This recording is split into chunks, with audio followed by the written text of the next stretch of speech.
Hello అందరికీ. నా పేరు చరిత. నేను సైకాలజీ స్టూడెంట్‌ని. మనలో చాలామంది సైకాలజీ అంటే అది మెదడుకు సంబంధించిందో, లేకపోతే మన మనసుకు సంబంధించిందో అనుకుంటూ ఉంటారు. ఇంకొంతమందైతే అది పిచ్చి వాళ్ళకో, లేకపోతే మెంటల్ పేషెంట్స్‌కో చేసే శాస్త్రం ఆర్ వైద్యం అనుకుంటారు. సైకాలజీ అనే పదాన్ని మనం అంతకుముందు వినే ఉంటాము. కోవిడ్ సమయం నుంచి ఈ పదాన్ని చాలా ఎక్కువ విని ఉంటాము. ఈ వీడియోలో అసలు సైకాలజీ అంటే ఏంటి అనే విషయం తెలుసుకుందాం. ఇదంతా ఈజీగా అర్థం చేసుకోవడానికి ఈ వీడియోని 4 పార్ట్స్‌లా డివైడ్ చేసుకుందాం. ఫస్ట్ పార్ట్ వచ్చేసేసి సైకాలజీ అంటే ఏంటి? సైకాలజీ అనేది మన మనస్సును, భావాలను, ఆలోచనలను, ప్రవర్తనను అర్థం చేసుకునే శాస్త్రం. సింపుల్‌గా చెప్పాలంటే psychology is the science of mind and behaviour.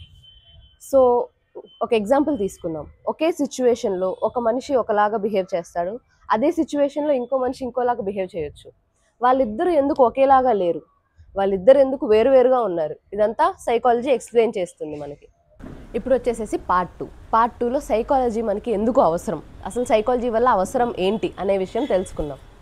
చాలామంది సైకాలజీ అంటే మెంటల్ పేషెంట్స్‌కి చేసే వైద్యం అని అనుకుంటారు.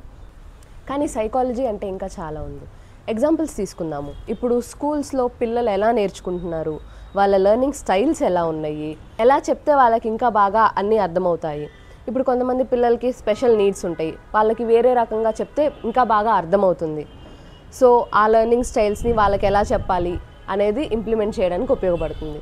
ఇంకా కోర్ట్స్లో అయితే క్రిమినల్స్ ఎలా బిహేవ్ చేస్తున్నారు, వాళ్ళ బిహేవియర్ ప్యాటర్న్స్ ఎలా ఉన్నాయి, వాళ్ళు క్రైమ్ని ఎలా చేశారు అనేది తెలుసుకోవడానికి, అనేది చదవడానికి ఉపయోగపడుతుంది.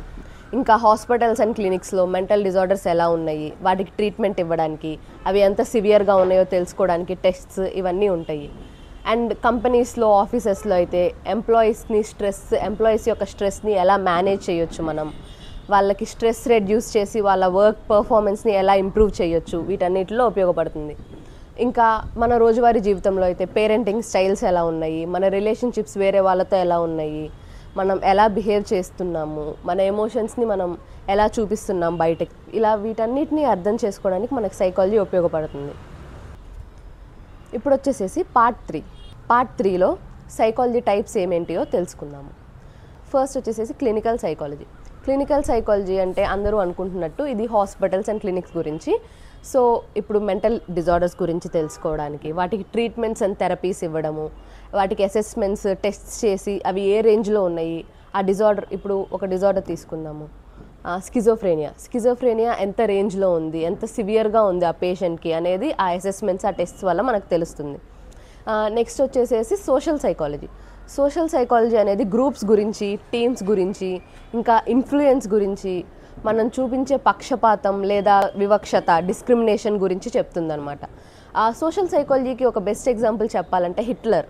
ఆ ఒక్క మనిషి ఒక దేశంలో ఒక జాతి మొత్తాన్ని ఇంకో జాతికి వ్యతిరేకంగా మార్చేశాడు. ఆ మనిషిలో అంత ఇదిగా ఏముంది, ఆ మనిషి అంతమంది జనాన్ని ఎలా ఇన్ఫ్లుయెన్స్ చేయగలిగాడు, ఇలా వీటన్నిటిని సోషల్ సైకాలజీలో తెలుసుకోగలము.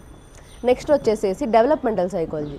ఇది ఒక మనిషి పుట్టిన దగ్గర నుంచి చనిపోయే వరకు వాళ్ళ డెవలప్మెంట్ ఎలా ఉంది, వాళ్ళ ఏజ్కి తగ్గట్టుగా వాళ్ళు డెవలప్ అయ్యారా లేదా అనే దాని గురించి చెప్తుంది.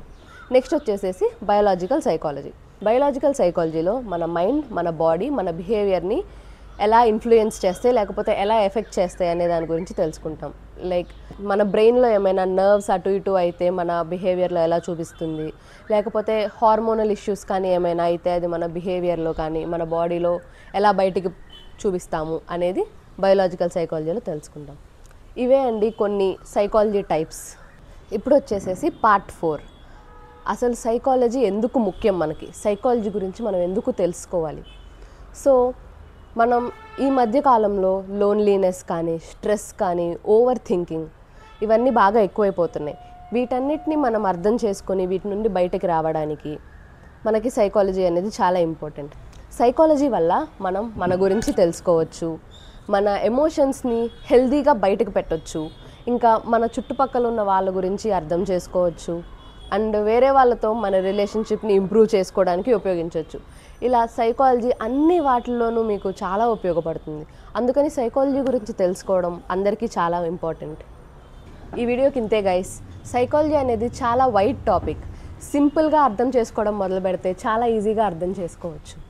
ఈ వీడియో చూశాక సైకాలజీ అంటే ఏంటి అనే దాని మీద మీకు క్లారిటీ వచ్చింది అనుకుంటున్నాను. నేను ఇలాగే ఇంకా చాలా సైకాలజీ టాపిక్స్ని తెలుగులో ఎక్స్ప్లెయిన్ చేద్దాం అనుకుంటున్నాను. ఈ వీడియో మీకు నచ్చినట్లయితే లైక్, షేర్ అండ్ సబ్స్క్రైబ్ చేయండి. అండ్ మీకు నెక్స్ట్ ఏ టాపిక్ గురించి తెలుసుకోవాలని ఉందో అది కామెంట్ బాక్స్లో కామెంట్ చేయడం మర్చిపోకండి. నెక్స్ట్ వీడియోలో మీ అందరినీ కలుస్తాను. Until then, bye bye.